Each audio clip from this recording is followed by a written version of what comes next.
kelompok itu saya cantikan di profesi pendidikan dari bab 1. Nanti saya persilakan di kelompok itu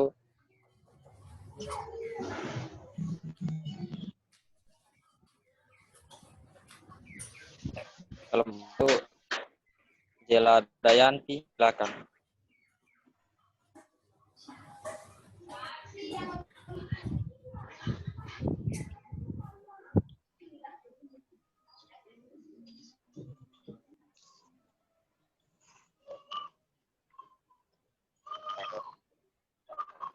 Angel Dayanti.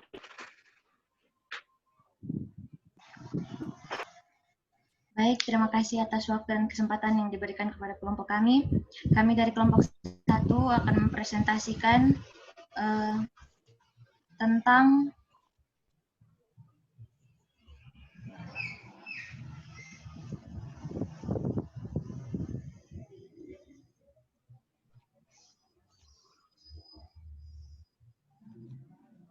profesi kependidikan.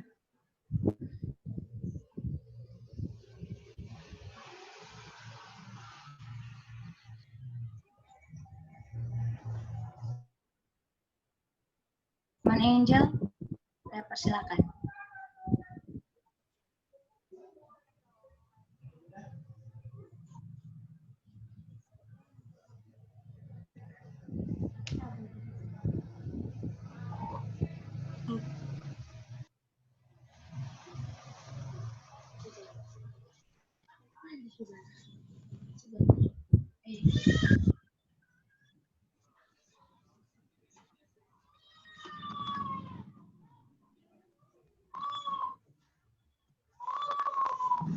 Angel.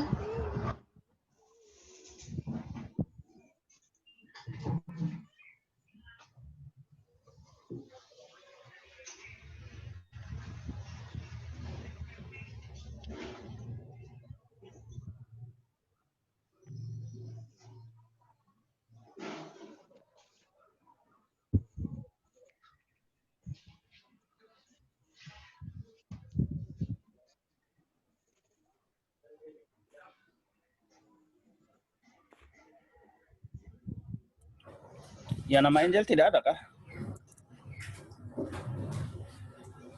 Ada, Ada, Pak. hanya dia koneksi jaringan sedang error, Pak. Jaringannya. Jadi sudah membagi tugas ya, bahwa yang bagian ini Angel yang ini yang jelaskan. Ya, Pak. Oh, repotnya di situ.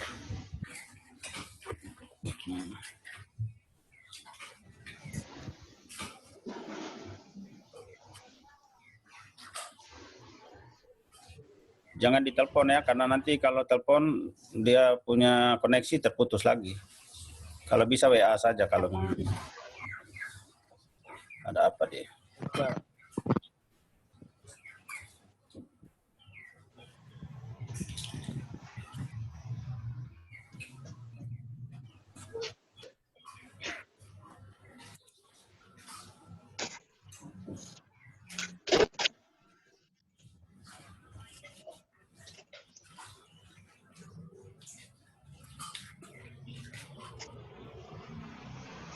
Ya, kalau sudah diskusi bersama sebenarnya mestinya bisa diganti orang lain ya. Nanti tinggal tukaran lagi.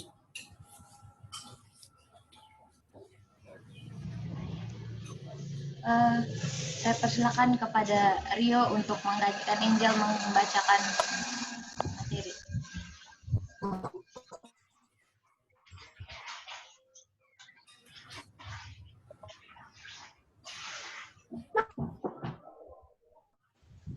Ya, baik, terima kasih.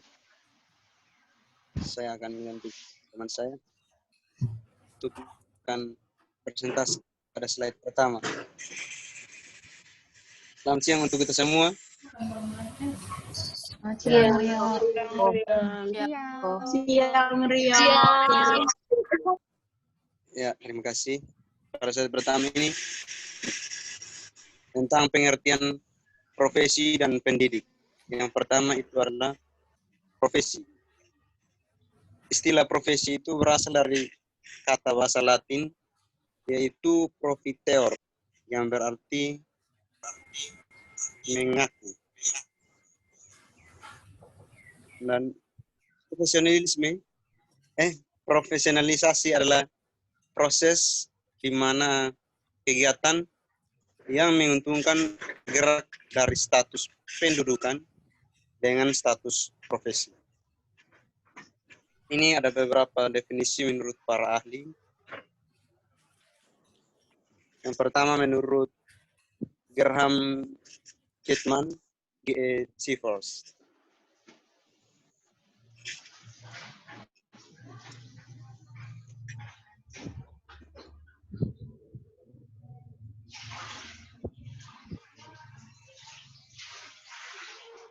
Yang kedua definisi profesi secara etimologi, definisi profesi secara terminologi, dan menurut Vollmer dan Mills pada tahun 1972, dan yang terakhir menurut Rusman. Ada tiga pilar pokok yang menunjukkan untuk suatu profesi. Yang pertama itu adalah pengetahuan, yang kedua itu keahlian, dan yang ketiga adalah persiapan akademik. Ya, slide kedua. Baik, nama saya Angela Ekawati Neno. Saya akan membacakan materi pada slide kedua tentang pengertian profesionalisme. Profesionalisme berasal dari profession yang berarti pekerjaan. Menurut Apirin tahun 1995, profession mengandung arti yang sama dengan kata occupation atau pekerjaan yang memerlukan keahlian yang diperoleh melalui pendidikan atau latihan khusus. Jadi, profesionalisme mengarah kepada komitmen para anggota suatu profesi untuk meningkatkan kemampuan profesionalnya dan terus-menerus profesionalnya dan mengembangkan strategi-strategi yang digunakan dan melakukan pekerjaan yang sesuai dengan profesi yang diembannya. Berikut ini adalah pengertian profesionalisme menurut Undang-Undang Nomor 14 Tahun 2005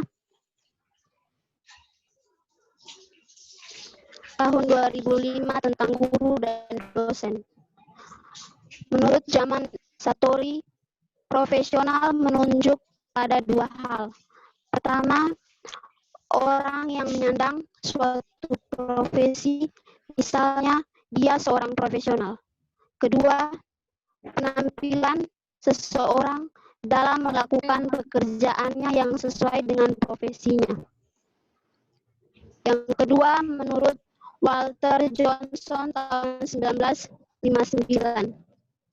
profesional sebagai seseorang yang menampilkan suatu tugas khusus yang memiliki tingkat kesulitan lebih dari biasa dan mempersyaratkan waktu persiapan dan pendidikan cukup lama untuk menghasilkan pencapaian, kemampuan, keterampilan, dan pengetahuan.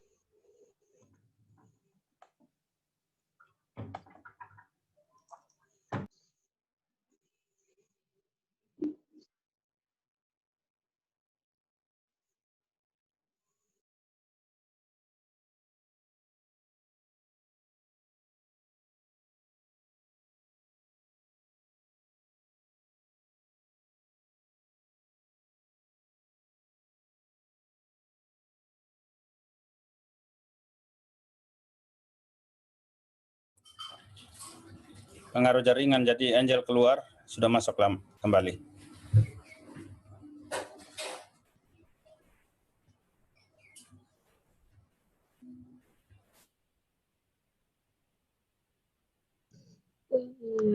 Mohon maaf, jaringan saya terputus. Yang ketiga, menurut User Usman, tahun 1992, profesional adalah suatu pekerjaan yang bersifat profesional memerlukan beberapa bidang ilmu yang secara sengaja harus dipelajari dan kemudian diaplikasikan bagi kepentingan umum. Yang berikutnya metode alternatif yang digunakan untuk mengidentifikasikan profesi yang disarankan oleh Meyerson. Yang pertama, looking for a set of characteristics or traits associated with profession. Mencari atau ciri associate dengan profesi. Yang kedua, looking for evidence of professionalism. The process through which occupation are said to become profession. Mencari bukti profesionalisasi, proses di mana pendudukan dikatakan menjadi profesi. Dan yang terakhir, developing a model of professionalism based on certain sociological accept of professional practice. Mengembangkan model profesionalisme berbasis atau tertentu aspek sosiologis profesional.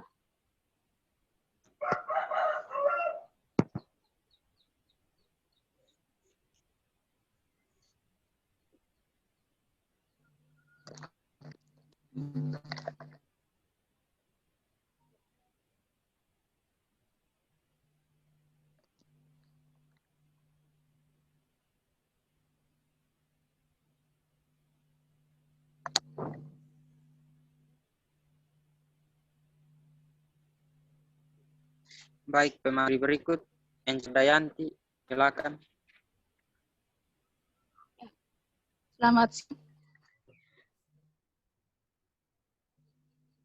Baik, saya akan menjelaskan pengertian pendidik memiliki dua arti. Yang pertama, arti yang luas, dan dua arti yang sempit. Di mana pendidik menurut arti yang luas adalah semua orang yang berkewajiban membina anak-anak. Secara alamiah, semua anak sebelum mereka dewasa menerima pembinaan dan orang-orang dewasa agar mereka dapat berkembang dan bertumbuh secara wajar. Pendidik dalam arti yang sempit adalah orang-orang yang disiapkan dengan sengaja guru dosen.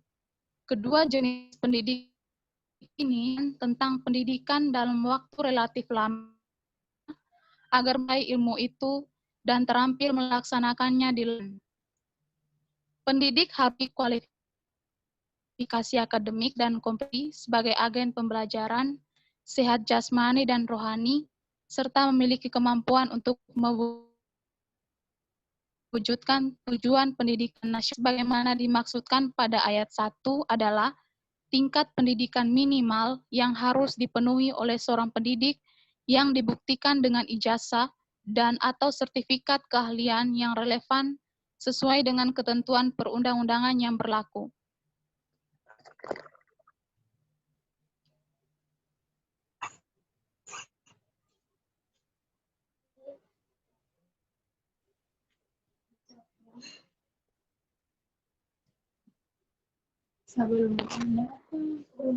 Oke, baik.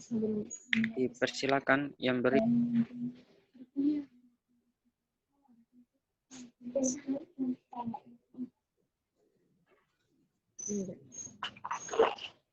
Konsep pendidikan profesi guru atau PPG. Konsep pendidikan profesi guru berdasarkan Permenek PAN dan Arbi nomor 16/2009 di mana guru harus berlatar belakang pendidikan S1 atau D4 dan pendidikan profesi guru atau sertifikat profesi. Ada dua jenis tujuan pendidikan profesi guru. Pertama, tujuan umum dan yang kedua tujuan khusus. Tujuan umum meningkatkan kualitas layanan pendidikan di sekolah atau madrasah dalam rangka meningkatkan mutu pendidikan khusus. Yang pertama, memfasilitasi guru untuk mencapai standar kompetensi profesi yang telah ditetapkan. Yang kedua, memfasilitasi guru untuk terus memutakhirkan kompetensi yang mereka miliki sekarang dengan apa yang menjadi tuntutan ke depan berkaitan dengan profesinya. Yang ketiga, memotivasikan guru-guru untuk tetap memiliki komitmen melaksanakan tugas pokok dan fungsinya sebagai tenaga profesional. Dan yang terakhir, mengangkat citra harkat martabat profesi guru, rasa hormat dan kebanggaan kepada penyandang profesi guru.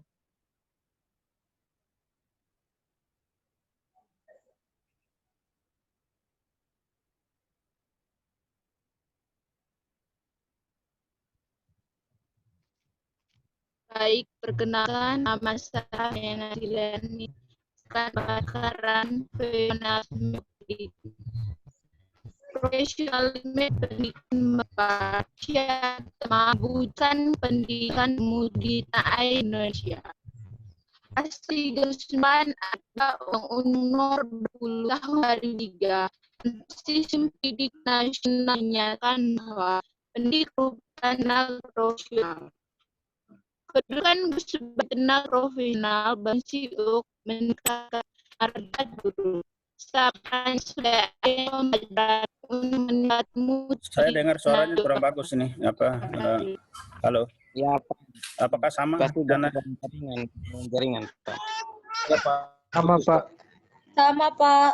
Sama, Pak. Tidak dengar, Pak. Sama, Pak. Sama, Pak. Sama, Tidak Pak. dengar, Suaranya Pak. putus-putus, Pak. Ya, suara putus-putus. Ya. Mungkin karena jaringan di sana nih. Ya, semua Pak. Masih berapa slide lagi, Hanaya? Iya, Pak. Ya. Benedikta, masih berapa slide nanti? Oh, Benedikta. Ya. Masih 2 atau 3 slide lagi, Pak. Oke, ya harus ada waktu juga untuk kita ini 5 menit lagi ya, supaya kita diskusi 15 menit. Ya, Pak. Oke, lanjut. Mungkin Ya, itu apa lagi? begitu diganti materi yang lain untuk membahas poin 1-3 dari kelompok 1 dipersilakan.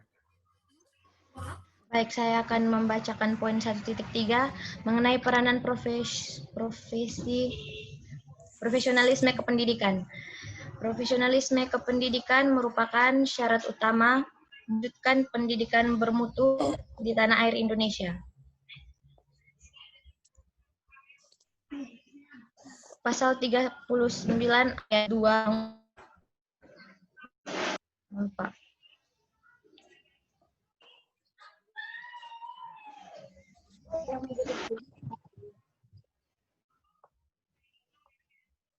Nomor 20.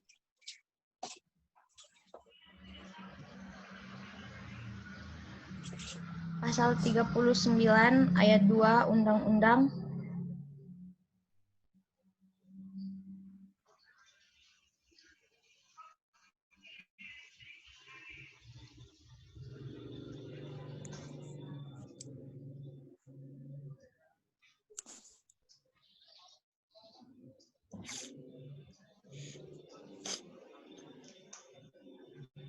Nomor 20 tahun 2003 tentang Sistem Pendidikan Nasional menyatakan bahwa pendidik merupakan tenaga profesional. Kedudukan guru sebagai tenaga profesional berfungsi untuk meningkatkan martabat guru serta perannya sebagai agen pembelajaran untuk meningkatkan mutu pendidikan nasional.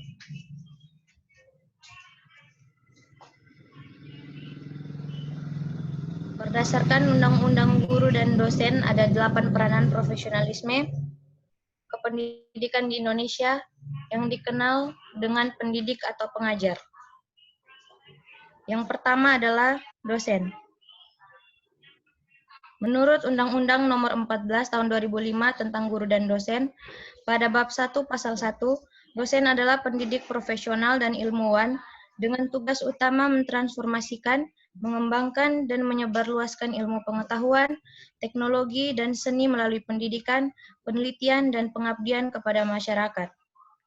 2. Guru. Menurut Undang-Undang Nomor 14 Tahun 2005 tentang Guru dan Dosen, pada bab 1 pasal 1 adalah pendidik profesional dengan tugas utama pendidik, mengajar, membimbing, mengarahkan, melatih, menilai, dan mengevaluasi peserta didik pada pendidikan anak usia dini, jalur pendidikan formal, pendidikan dasar, dan pendidikan menengah. Yang ketiga ada konselor. Menurut Undang-Undang Nomor 20 Tahun 2003 menyatakan konselor adalah pendidik, dan dalam Peraturan Menteri Pendidikan Nasional Nomor 22 Tahun 2005 mengemukakan konselor adalah pelaksana pelayanan konseling di sekolah. Konselor adalah seorang yang mempunyai keahlian dalam melakukan konseling, berlatar belakang pendidikan minimal sarjana strata 1 atau S1 dari jurusan Psikologi Pendidikan dan Bimbingan atau PPB, bimbingan konseling atau BK, atau bimbingan penyuluhan atau BP, mempunyai organisasi profesi bernama Asosiasi Bimbingan Konseling Indonesia atau ABKIN. Keempat, pamong belajar. Menurut Permenpan dan RW atau Peraturan Menteri Pendayagunaan dan Reformasi Birokrasi Nomor 15 Tahun 2012, pamong belajar adalah pendidik dengan tugas utama melakukan kegiatan belajar mengajar, pengkajian program, dan pengembangan model pendidikan non-formal dan informal pada unit pelaksanaan teknis atau unit pelaksanaan teknis daerah dan satuan PNFI. Pamong belajar merupakan jabatan karir yang hanya dapat diduduki oleh seorang yang telah berstatus sebagai pegawai negeri sipil. PNFI sekarang berganti menjadi PAUD NI atau pendidikan anak usia dini non-formal dan informal. Yang kelima, Widyawara. Widyawara adalah pegawai negeri sipil yang diangkat sebagai pejabat fungsional oleh pejabat yang berwenang dengan tugas, tanggung jawab, wewenang untuk mendidik, mengajar, atau melatih pegawai negeri sipil pada lembaga pendidikan dan pelatihan atau diklat pemerintah. Yang keenam adalah tutor.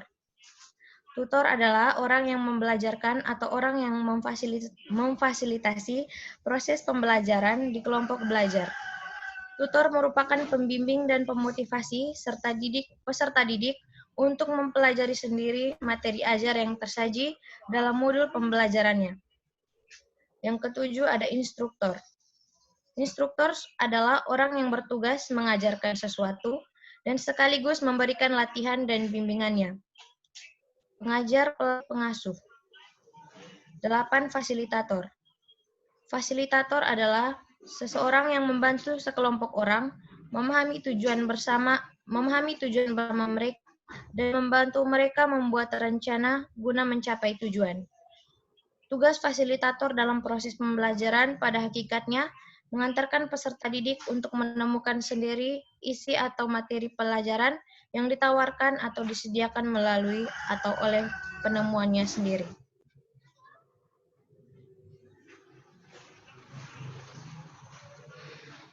Peranan keprofesionalan guru dan dosen adalah sebagai pendidik dan profesional dengan tugas utama mendidik, mengajar, membimbing, mengarahkan, melatih, menilai, dan mengevaluasi peserta didik pada pendidikan anak usia dini, jalur pendidikan formal, pendidikan dasar, dan pendidikan menengah, dan sebagai fasilitator tenaga pendidikan. Dalam UU GD Nomor 14 Tahun 2005 ditentukan bahwa seorang pendidik wajib memiliki kualifikasi akademik dan kompetensi pendidik sebagai agen pembelajaran. Kompetensi profesi pendidik meliputi kompetensi pedagodik, kompetensi kepribadian, kompetensi profesional, dan kompetensi sosial. Sekian dari kelompok kami. Saya serahkan kembali ke moderator.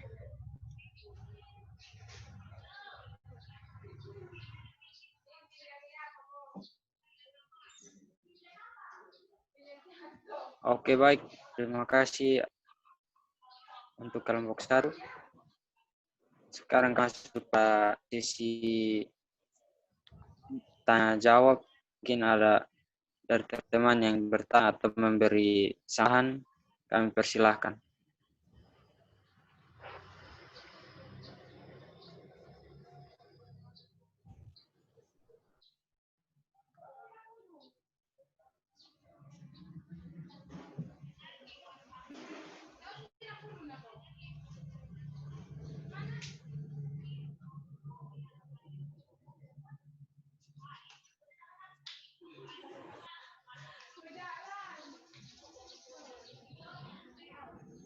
Silakan kalau ada yang mau tanya.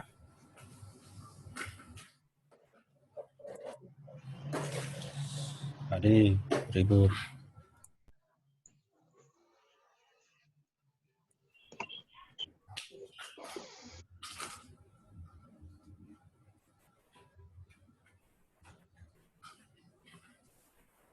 Ya, bagi teman yang ingin tanya, persilahkan. Atau mungkin ingin materi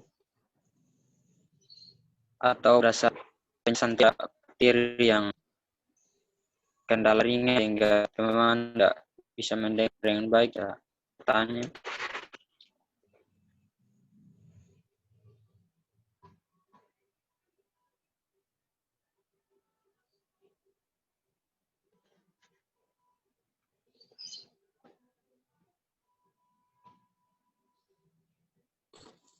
Oke, kalau ada yang bertanya bahwa ini bahan atau ini beberapa materi, dipersilakan, Pak.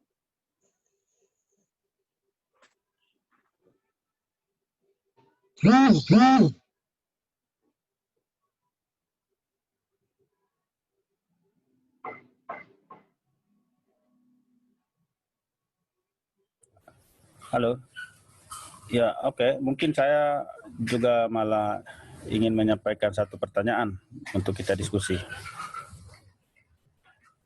Karena tidak ada yang bertanya. Ada salah satu slide, mungkin slide terakhir ya.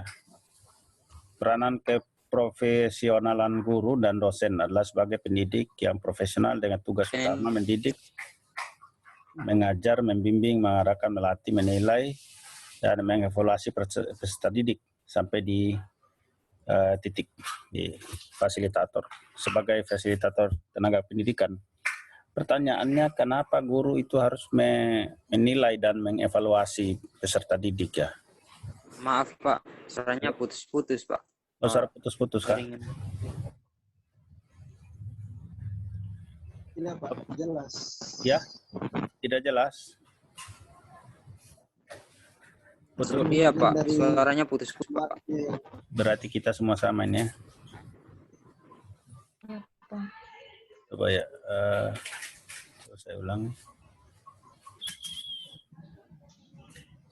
You cannot minimize.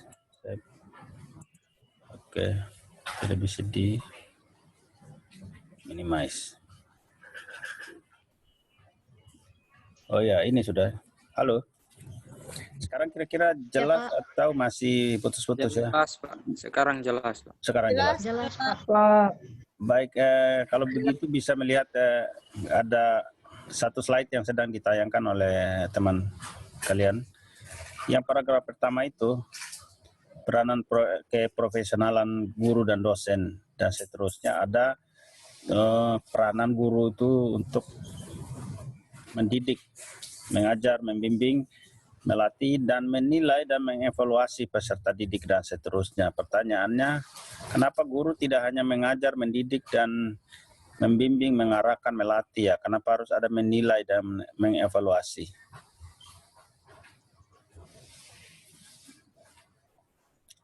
Jelas kok? Jelas Pak. Oke. Jelas Pak. Jelas. Silakan yang mau jawab silakan. Karena ya Pak. Ana ya? Iya, Pak. Oke, satu-satu ya. Saya. Silakan.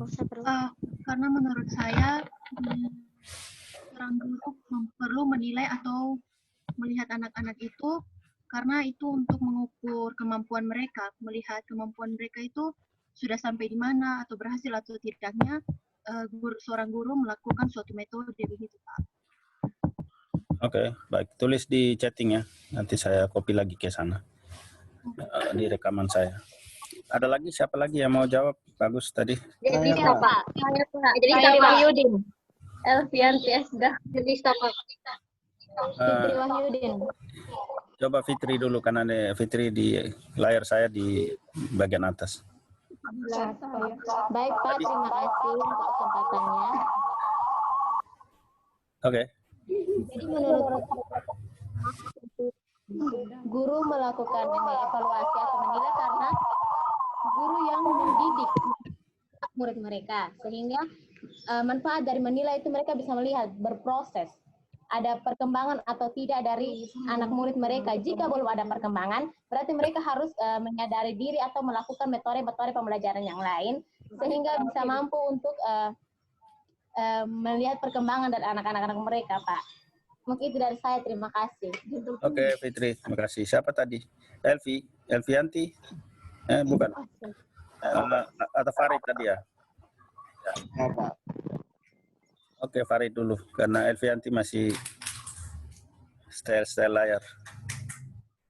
Menurut pandangan saya, Oke. apa yang Hanaya katakan, karena pada dasarnya guru itu menjadi panutan untuk murid-muridnya. Dalam artian, guru bisa melihat atau menilai dari hasil pembelajarannya dan melakukan pengevaluasian jika target yang diinginkan tidak mencapai. Kayak contoh, dalam menjalani pelajaran seperti di ujian, nilainya murid itu mungkin rendah. Nah, tentunya ada pengevaluasian mengapa, atau mungkin bisa dicari jalan lain agar bisa mencapai target tersebut, Pak.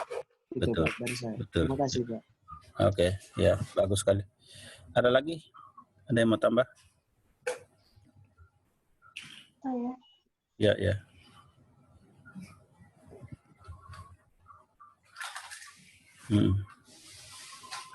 Siapa tadi yang angkat tangan? Yang bilang mau jawab?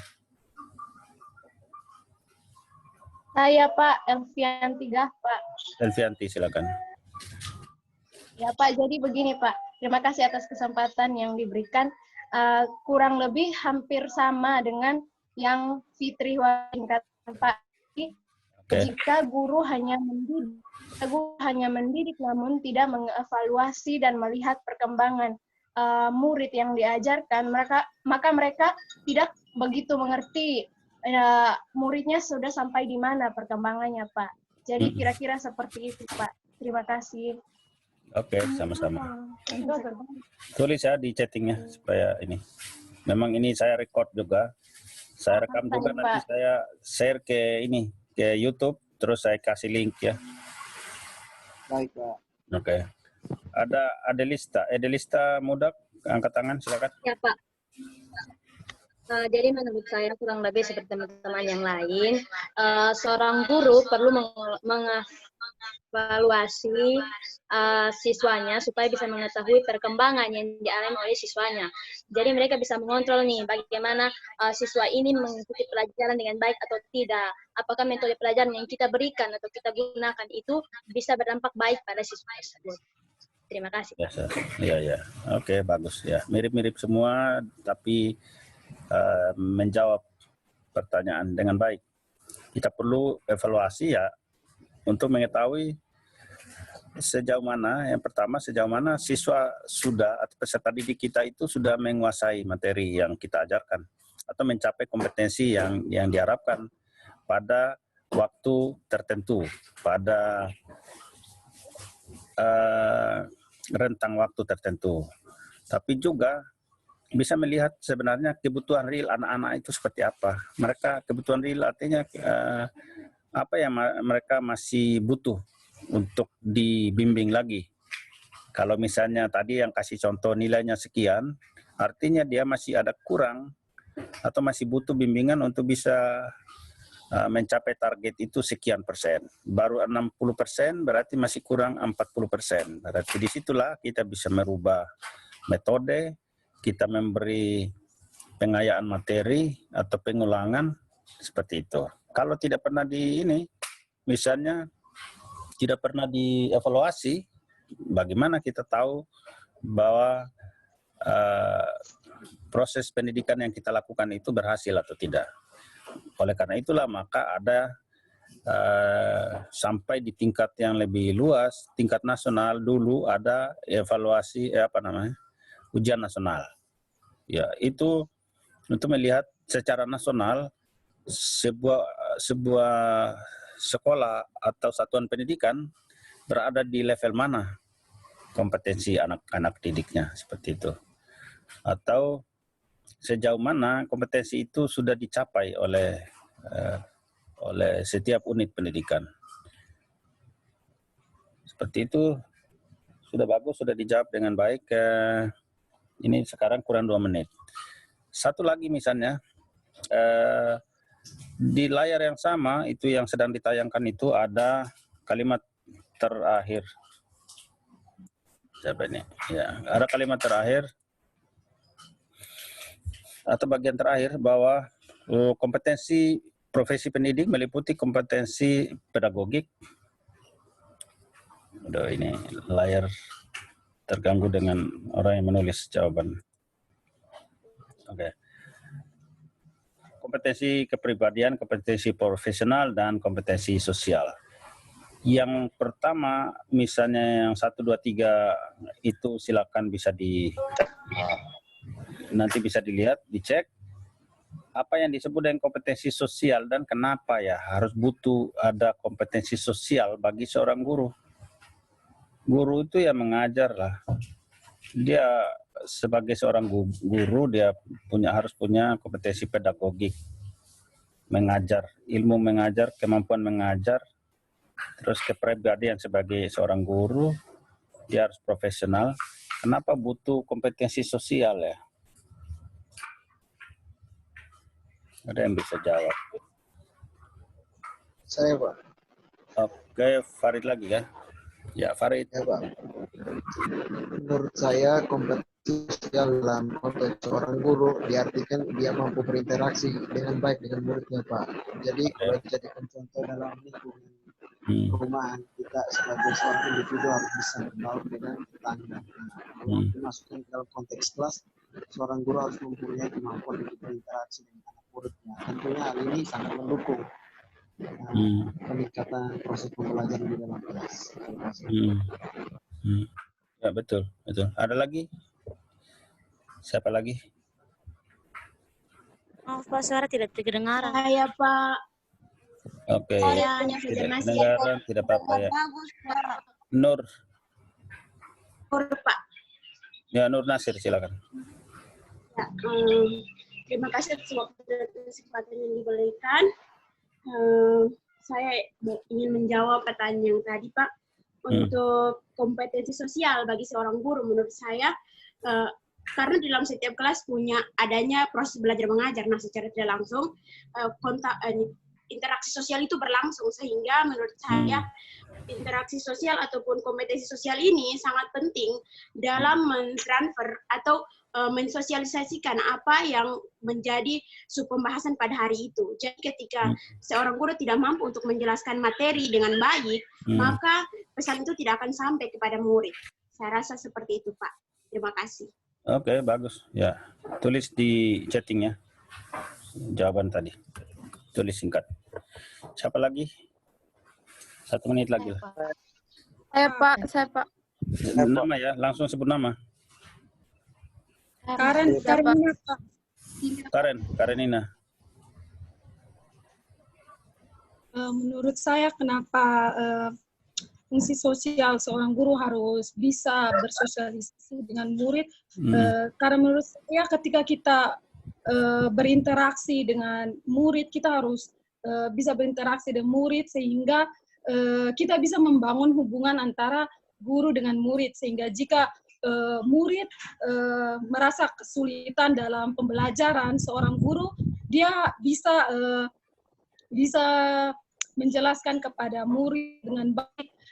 Karena ada beberapa murid ketika guru tersebut tidak bisa bersosialisasi dengan baik, tidak bisa berbicara dengan baik, tidak bisa membangun hubungan yang baik antara murid dan guru, murid tersebut tidak bisa menerima materi dengan baik.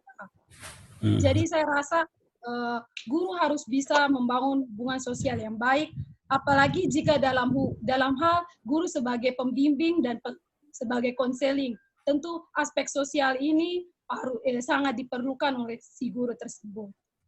Oke, tadi Benedikta, terus terakhir Aprio tadi.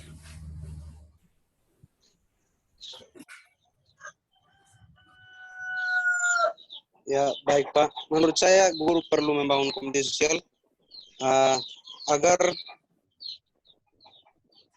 memilih metode mana yang cocok untuk mengajar. Contohnya pada semester lalu metode seperti ini kurang bagus, maka dia mencari metode lain untuk membuat siswa-siswanya bisa mengerti seperti itu. Terima kasih. Ya, kita bicara tentang kompetensi sosial. Bahwa guru itu sebagai makhluk sosial harus memiliki kompetensi sosial. Bagaimana? Ya, itu pertanyaannya. Baik, tidak apa-apa. Ada lagi tadi, apakah Petronella mau jawab tadi ya? Terakhir. Oh, ada yang lagi jawab ya? Saya tadi, Pak. Bukan, ada suara laki-laki ya? Tidak? Suara cowok, bukan. Oke, tadi siapa yang mau jawab tadi, cewek? Saya, Pak. Saya itu siapa? Sisli ya? Saya, Pak. Ya, Rio tulis di itu sudah di chatting tadi. Kan Rio sudah selesai. Nah, silakan tadi siapa tadi ya? Sisilia. Setelah Pak, itu terima kasih atas waktu. Pascal ya. Oke. Ya, terima kasih atas waktu dan kesempatan. Ya, bagi seorang guru kita harus memiliki kualifikasi yang baik. Contohnya dalam kompetensi sosial. Ya, sebagai makhluk sosial kita harus memiliki kompetensi sosial yang baik. Apalagi sebagai seorang guru, kita harus bisa membangun komunikasi yang baik dengan siswa kita agar materi yang kita berikan dapat diterima oleh siswa kita dengan baik, dan juga kita dapat membangun komunikasi yang efektif dan dapat berjalan dengan baik. Dan juga mengapa kita perlu membangun hubungan yang baik dengan siswa kita agar kita dapat mengerti apa yang bagaimana karakter siswa kita, dan kita dapat menciptakan suatu metode pembelajaran yang baik dan dapat diterima oleh siswa kita dengan baik. Mungkin dari saya itu saja, Pak. Terima kasih. Oke. Tadi Pascal mau jawab terakhir.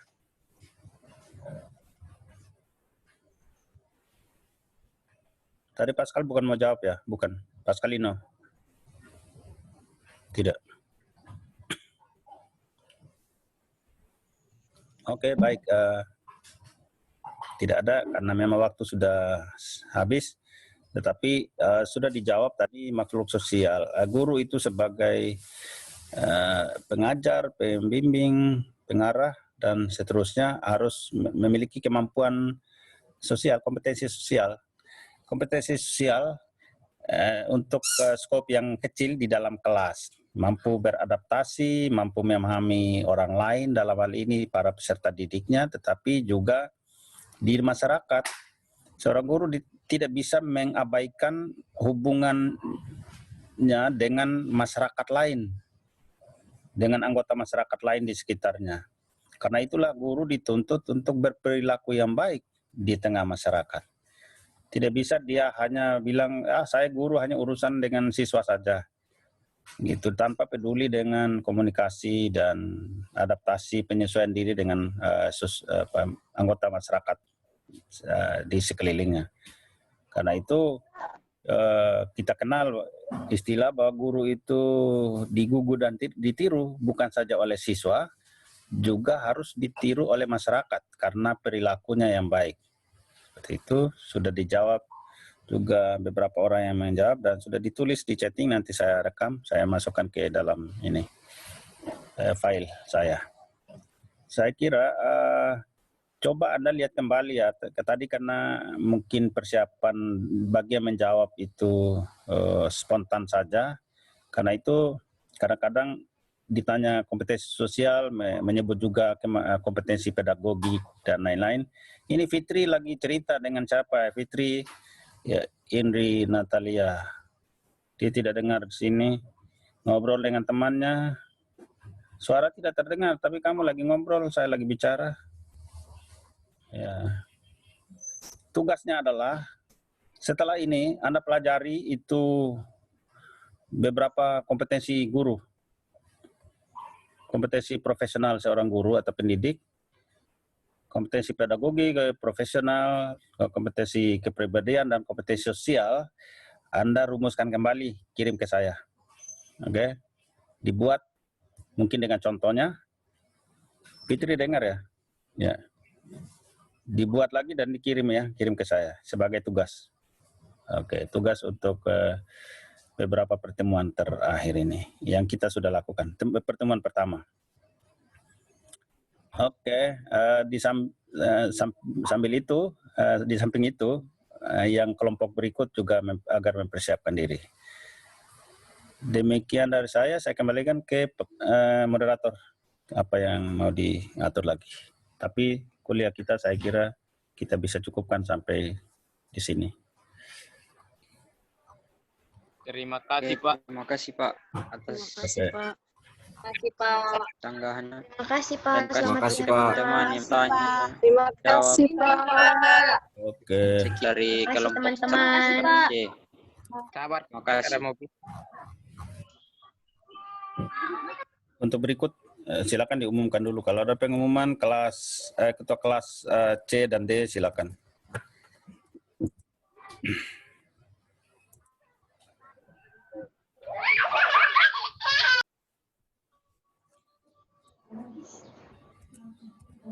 Oh, untuk pengumuman apa untuk kelas D kelompok sana ya.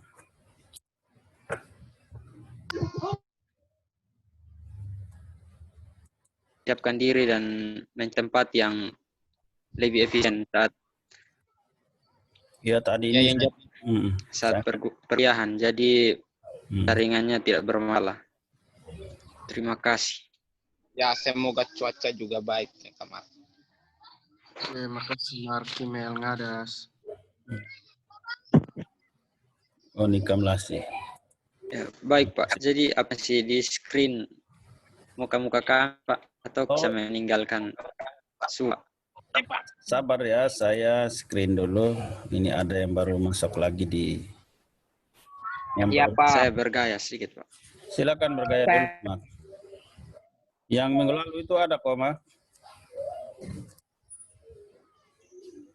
Iya Pak. Yang minggu lalu itu ada di situ juga kok.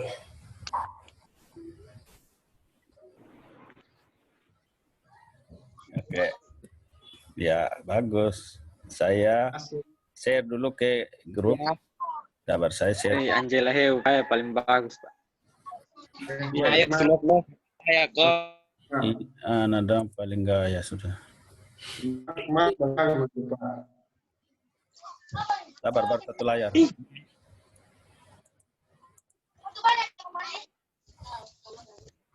Nah, kalau begini kita tidur. Terima kasih. Sabar, layar kedua. Oke, mantap, saya kirim. Terima kasih Pak. Oke, yang sabar jangan keluar dulu, berpengaruh ke ini nanti layar itu. Sabar. Siap. Udah geser itu apalagi foto. Kalau ada orang berkurang. Sabar, masih satu layar lagi.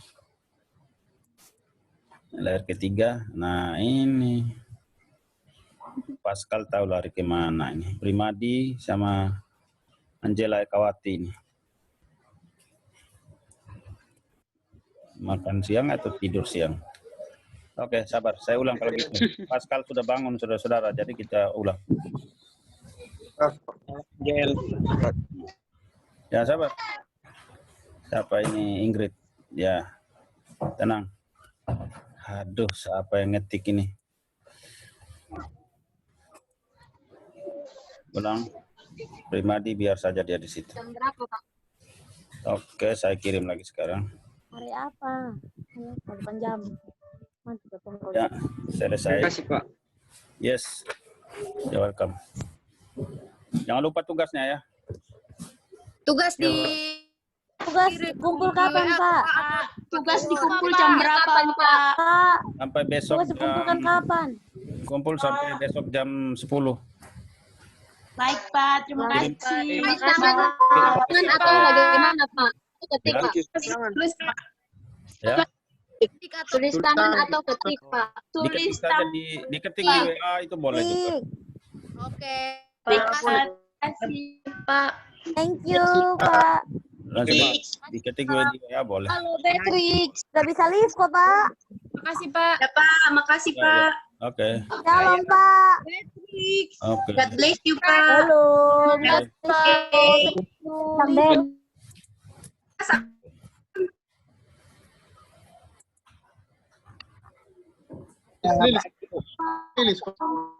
Pagi, batas 10 pagi. Ya, Hanaya. Semuanya.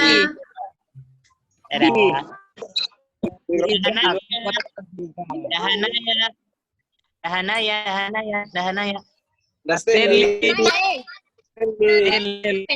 Kerja. Hanaya awaso. Stanley mana? Stanley.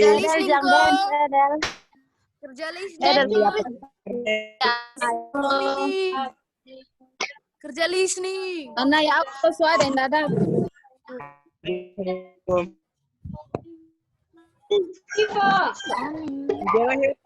Iko kamera.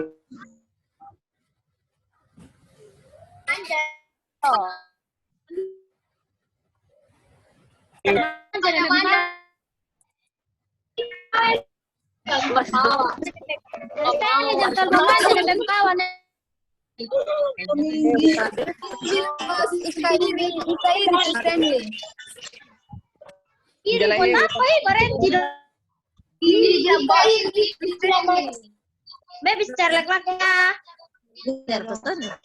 Pengumuman. Yang sudah bayar. Tapi ada ketemu kakak Ika. Live guys. Kemana? Keluar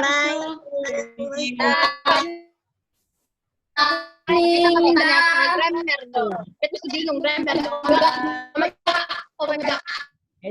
Aduh, ingat. Grammar. Coba di mana? Kak Grammar, tolong. Biar.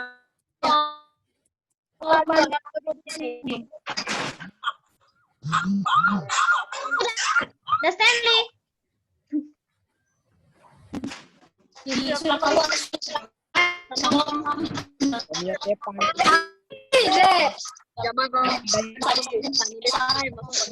Keluar tuh, saya mau telepon nih. Nah, boleh saya jentel banapa dengan kawan no? Angel Dayat itu keluar tuh. Enak. Ay, pagi akan masuk di grup sini.